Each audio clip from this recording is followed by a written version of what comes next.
కామారెడ్డి జిల్లా బాన్సువాడ గౌలిగూడలో క్షుద్ర పూజలు కలకలరేపాయి. గొల్లా రుకంబాయి అనే మహిళ ఇంట్లో నుండి కాలనీ వాసులకు కొన్ని రోజులుగా వింత శబ్దాలు వినిపిస్తున్నాయి.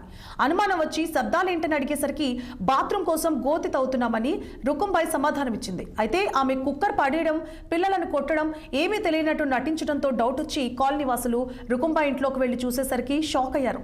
తవ్విన గోతిలో కుంకుమ, కొబ్బరికాయలు, నిమ్మకాయలు కనిపించడంతో క్షుద్ర పూజలు చేస్తున్నారని తెలుసుకున్నారు.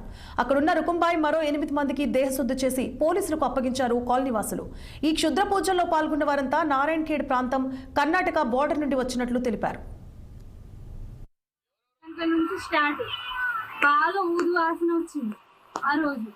మళ్ళీ దాని తర్వాత బుద్ధుడు స్టార్ట్. మేము ఇద్దరం వెళ్తున్నాం అక్కడికి. గొల్లం తీయడానికి మాకు ధైర్యం అయితలేదు. నైట్ 2 అయింది. అట్లా సైలెంట్ ఉన్నాం. మా ఆయన బాగా టెన్షన్ పడుతుంది. ఏమైతుంది మా మధ్యకి ఆపరేషన్ అయింది కాలు.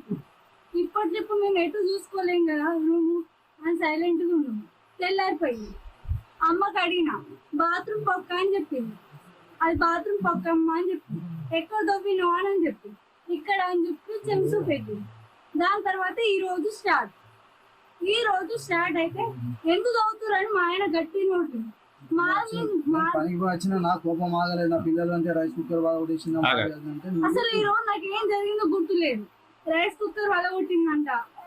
నాది మాదే రైస్ కుక్కర్ వలగొట్టినా. నా పిల్లల్ని కొట్టిందంట. నాకు పక్కలు అన్నారు నువ్వు ఇట్లా చేసినావు ఈ రోజు అని చెప్పి. నిజంగా నాకు ఏం తెలియదు అని చెప్పిన. నువ్వు మస్తు గుడ్డు పెద్ద చేసినావు, ఇట్లా భయం అయింది మాకు కూడా అని వాళ్ళు చెప్పింది. దొబ్బింది బంగారం ఉంది అని అలా అనుకుంటున్నారు.